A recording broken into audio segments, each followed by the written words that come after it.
Hands up! Now! Get out of the house with your hands where I can see them!" The voice, distorted and amplified by a megaphone, tore through the twilight tranquility like a shard of glass. Red and blue police car lights swept across the facade of the modest house, painting streaks of panic on the perfectly manicured lawn. For anyone else, that would be the sound of fear, the prelude to a catastrophe. But for Julian Goons Lewis, it was just noise, an overwhelming sensory disturbance he needed to process, categorize, and archive. At 38, Julian was in the midst of his nightly ritual, watering his bonsai collection with almost surgical precision. Each drop of water, each movement, was part of an order he had built for himself, a sanctuary against the chaos of a world he never quite understood. Julian never imagined that his early retirement, his deliberate pursuit of silence and predictability, would be so crudely violated by men who swore to protect the very peace he cherished. He didn't raise his hands immediately. Instead, he finished watering the small juniper, placing the watering can back in its exact spot on the stone patio. This calmness, this absence of a panicked reaction, was his first crime in the eyes of Officer Carter Scott Katz. Katz, watching from behind the open cruiser door, saw a middle-aged man acting bizarrely, ignoring a direct order from a police officer. He didn't see an overwhelmed autistic man anchoring himself to his routine to avoid succumbing to sensory chaos. He saw defiance. He saw guilt. "I said hands up," Katz yelled, his hand now on his weapon's holster. His partner, a younger officer named Daniel Mayer, watched with a hint of uncertainty, but his hesitation was swallowed by his superior's arrogant certainty. Julian finally turned, blinking slowly against the strobe lights. He made no eye contact. Instead, his gaze fixated on Katz's badge number, 714, a prime number. "Interesting. This is my property," Julian said, his voice monotonic, devoid of the inflection of fear or anger Katz expected. The statement, a simple declaration of fact, sounded to the officer like the rehearsed lie of a criminal caught red-handed. "Sure it is, pal," Katz sneered, approaching with heavy steps. "And I'm the Easter Bunny. We got a call about a suspect trespassing on vacant property." The call had come from Pierre Visser-Koch, the neighbor who had been watching Julian for weeks with barely concealed suspicion. Pierre saw Julian's rigid schedules, his lack of social interaction, his intense focus on his garden, not as traits of a neurodivergent person, but as signs of someone odd, someone who didn't fit in. A small flashback flickered through Julian's mind, not as a memory, but as retrieved data. 2 weeks ago at the local market, Pierre had loudly said to his wife, "Look at that guy again. He gives me the creeps." Julian heard, registered, and continued to organize his groceries by category and color in his cart. He knew. He was seen as an anomaly, an equation his neighbors couldn't solve. And in society, what isn't understood is often feared or despised. Now that misunderstanding was armed and wearing a uniform. "I can show you the deed," Julian offered, his tone still perfectly neutral. "It's in my wallet, back pocket." Katz laughed. "Oh, now you want to cooperate? A little late for that, don't you think?" He grabbed Julian's arm. The unexpected contact was like an electric shock. The texture of the uniform, fabric, the pressure of the fingers, the strong smell of the officer's laundry detergent. It was too much. Julian stiffened instinctively, a subtle movement Katz interpreted as resistance. It was all he needed. Within seconds, Julian's face was pressed against the brick wall of his own home, the rough sound scraping his cheek. The world reduced to overwhelming sensations, the cold metal of handcuffs biting into his wrists, the wail of sirens echoing in his skull, Katz's panting breath near his ear. As the officer recited his rights with triumphant satisfaction, Julian's eyes, hidden from everyone, showed no fear or despair. They revealed a serenity that only exists in those who have weathered far worse storms and survived to tell the tale. Julian's mind, which the world saw as flawed, was doing what it always did best: observing, analyzing, collecting data. He cataloged the breach of procedure in not verifying his identity first. He memorized the smell of coffee on Katz's breath, an indicator he was at the end of a long shift, likely more irritable. He felt the slight hesitation in Daniel Mayer's grip on his other arm. a sign of internal conflict. There, faced with disdain and injustice, Julian stood firm, like one guarding a secret too powerful to reveal before the right time. What those two officers didn't know was that they were arresting a man whose job, for over a decade, had been to dismantle complex criminal organizations, predict the behavior of psychopaths, and interrogate men who made bullies like Carter Scott cats look like kindergartners. They thought they had caught a weird trespasser. In reality, they had just made the biggest mistake of their careers. If this story of prejudice and resilience has touched your heart, don't forget to subscribe to the channel because you won't want to miss how a simple moment of humiliation would become the catalyst for a revolution no one would ever forget. The humiliation continued under the harsh, impersonal, fluorescent lights of the precinct. Every question from Katz was laced with sarcasm, every gesture an exercise in power.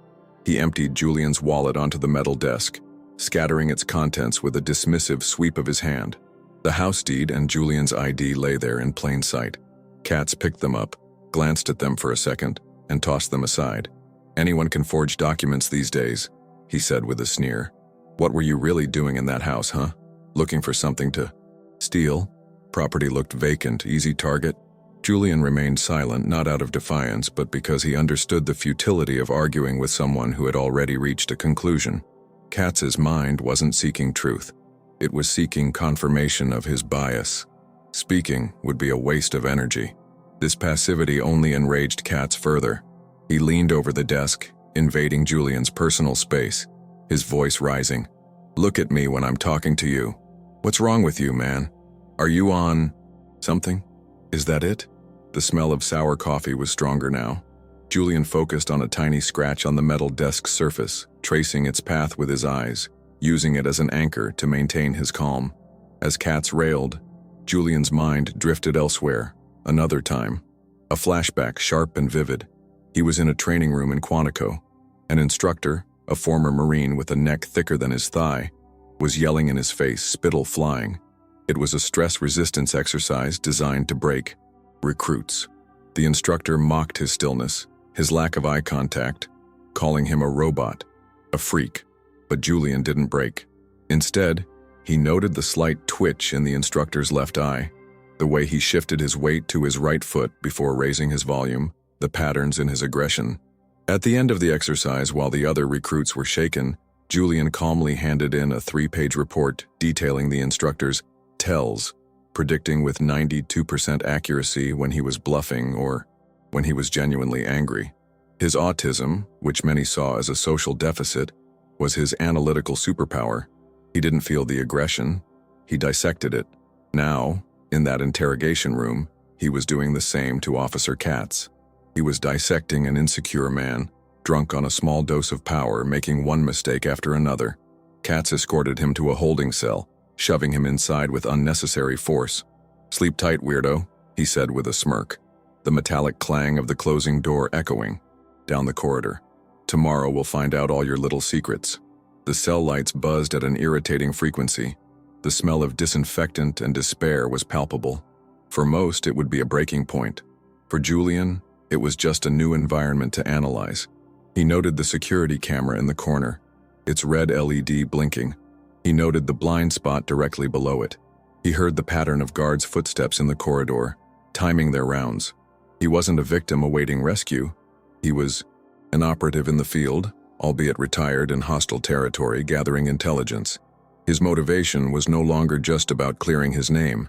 It was about something deeper, more fundamental. Katz and the system he represented had imposed chaos upon his order. They had violated not just his home, but the very principle of logic and justice. This wasn't a personal attack, it was a systemic failure. And Julian Guns Lewis was an expert at finding and fixing failures. When given the right to make a call, he didn't ring a relative or a friend to lament his situation. He dialed a 10-digit number he knew by heart, a number not in any contact list. On the other end, a crisp, professional voice answered on the first ring. "Kaur. Hannah, it's Julian," he said, his voice still perfectly calm. There was a 1-second pause. "Julian, where are you? What happened?" "I'm at the downtown precinct. I've been arrested for trespassing, at my own home." Katz walked by the corridor at that exact moment on his way to the coffee machine and saw Julian on the phone. He smirked dismissively, not hearing the conversation. He saw a defeated man making a desperate call. What he didn't know was that this call wasn't a cry for help. It was an activation, a protocol being initiated. "Tell me exactly what happened," Hannah Kaur said, and Julian could hear her already typing on a keyboard. Every detail, every word, every badge number, every fresh humiliation Julian endured that night didn't weaken him. On the contrary, it only strengthened something within him that his oppressors couldn't see. A quiet force being fueled by the very injustice they tried to impose. They thought they had cornered a scared animal. Little did they know they had just locked themselves in a cage with a lion who knew all the exits. Hannah Kaur's arrival at the precinct the next morning was like the sudden shift in weather that precedes a storm. She entered not as a defense attorney, but as a force of nature. Her presence exuded a quiet authority that made the desk sergeant, who had previously dismissed Julian, straighten his posture and stammer a, "Can I help you?" Hannah Kaur wasn't just an attorney. She was a former federal prosecutor, one of the sharpest legal minds in the country, and, more importantly, one of the few people in the world who understood how Julian's mind worked. They had worked together on a complex corporate espionage case years ago, and she had witnessed firsthand how Julian's ability to see patterns no one else did could unravel the most tangled of knots. Officer Katz, seeing her speaking with the sergeant, approached with an air of false cordiality. "Can I help you, ma'am?" "If you're here for the gentleman last night, Mr. Lewis, the public defender has already been assigned."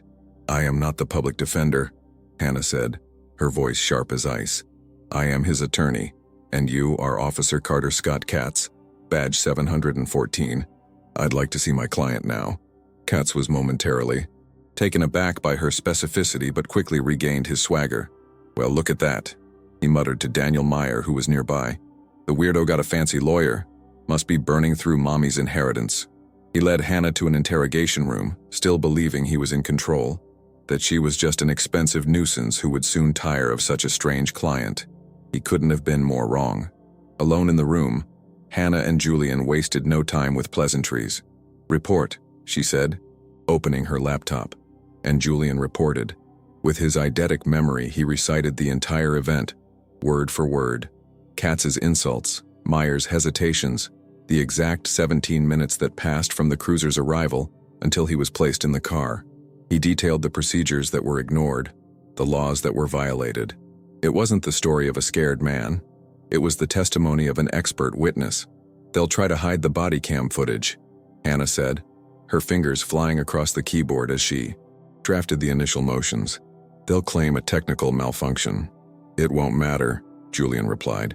"The absence of the footage will be as damning as the footage itself, especially when we introduce the cruiser's GPS log, which will show they remained on the property for 8 minutes before even reporting contact." "What were they doing?" "They can't account for that gap." Hannah smiled faintly. This was why working with Julian was so effective. He thought not in terms of emotion, but of logic and data. Their battle wouldn't be fought with impassioned speeches, but with an avalanche of irrefutable facts. As predicted, the police department began to create obstacles. Requests for footage were met with delays and bureaucratic excuses. Katz's official report was filled with vague, subjective language, describing Julian as uncooperative and exhibiting erratic behavior. But the first crack in their fortress appeared in the form of the original 911 call audio. The neighbor's voice, Pierre Visser-Koch, wasn't that of an alarmed citizen reporting a crime, but that of an uncomfortable, prejudiced man. "There's a guy. He's just walking around, watering some plants. I don't know, he seems strange." The 911 operator asked, "Is he trying to break into the house, sir? Is he doing anything illegal?" No. But he just doesn't seem to belong here," Pierre replied. It was irrefutable proof. The entire investigation was not based on a suspicion of a crime, but on pure bias. It was the first small victory, a piece of artillery that blew a hole in the enemy's walls. Katz, however, remained blinded by arrogance. He saw Hannah's motions as empty intimidation tactics. He had his badge, his union, and the word of a fellow officer to back him. In his mind, it was his word against that of a socially awkward weirdo. He underestimated Julian. He underestimated Hannah. And most importantly, he underestimated the truth. In a strategy meeting, Hannah looked at Julian. They're too confident. They're hiding something about the body cams. They think they can just outweight us. Julian looked out the window, his gaze fixed on a distant point.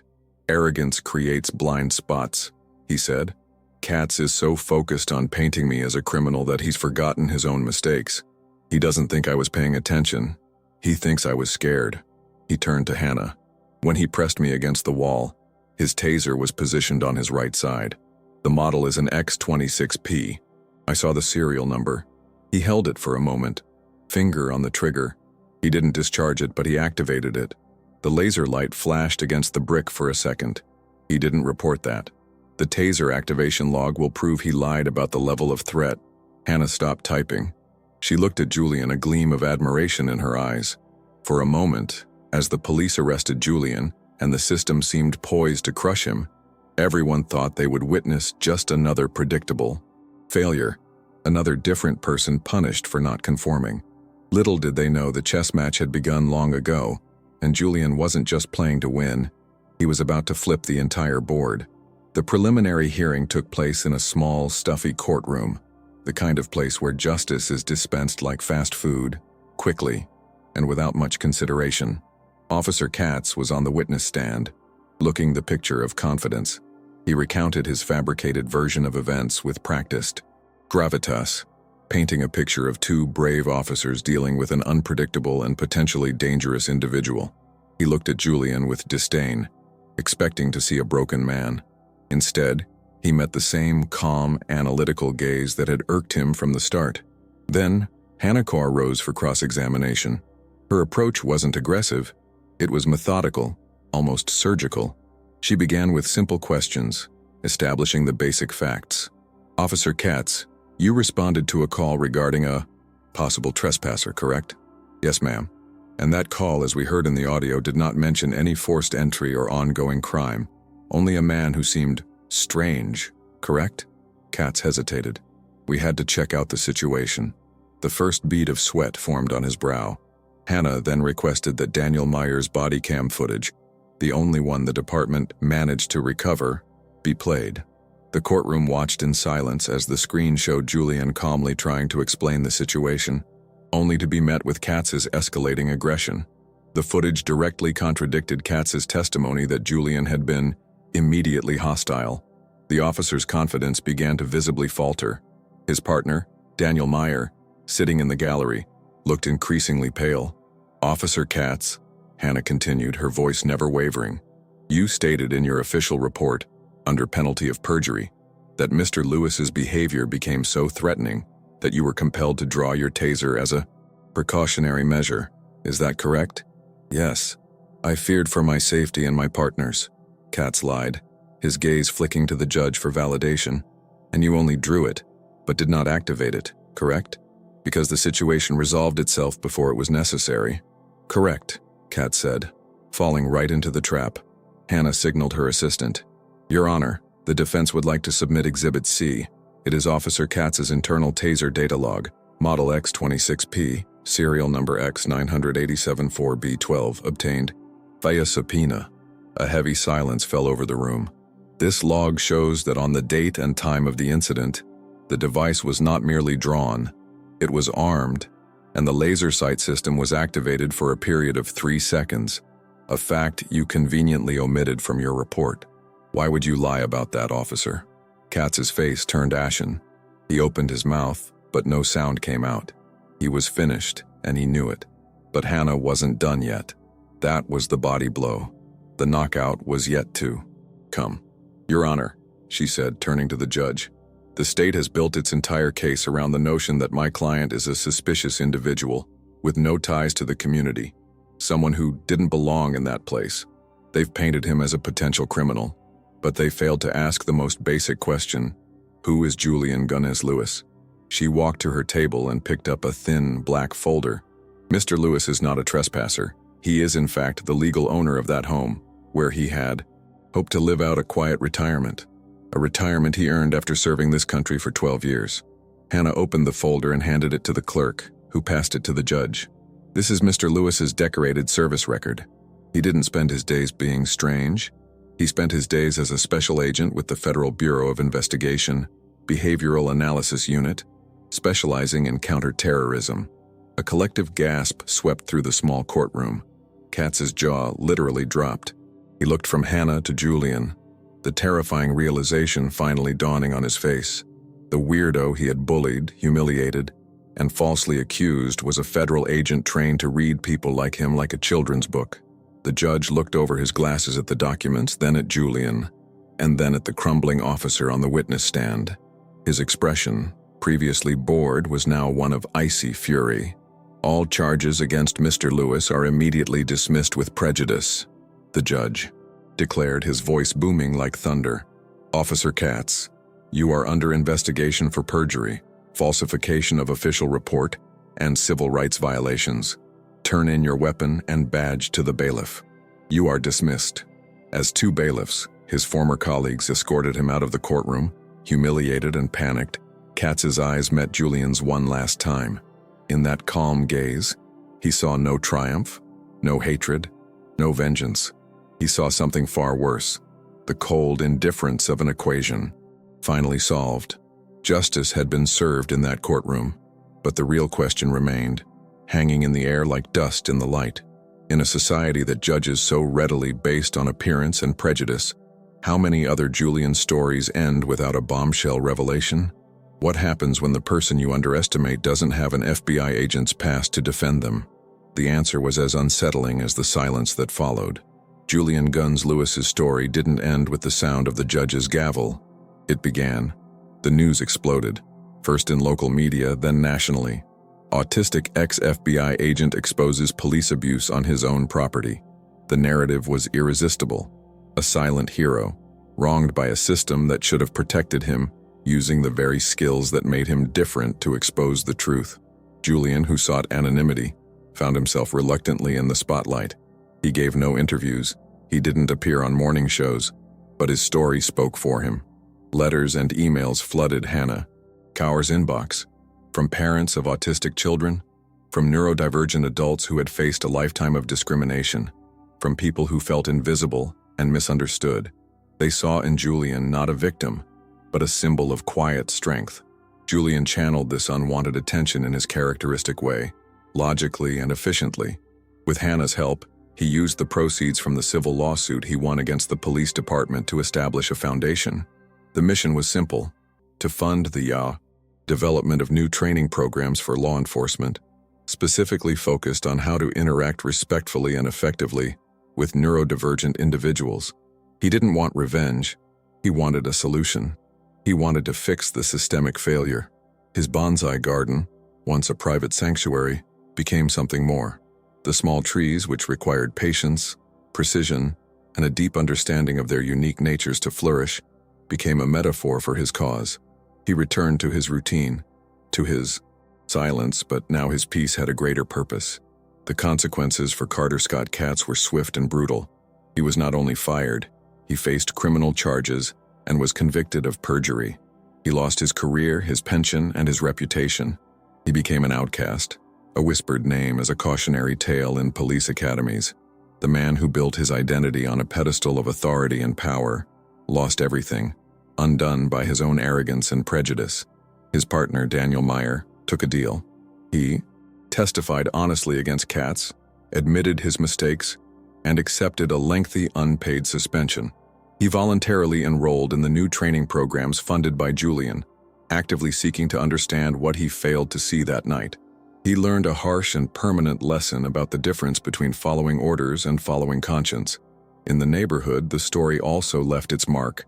Pierre Visser-Koch, the neighbor whose prejudiced call kicked everything off, found himself socially isolated. The people who had once shared his quiet distrust now looked at him with disdain. He learned that fear of the different isn't just ignorant, it's dangerous. Years later, Julian's life had found a new kind of order. He still tended to his bonsai, still lived by his precise routine, but his world was no longer quite so small. He occasionally met with Hannah or spoke with police chiefs from across the country via video conference, offering his unique perspective.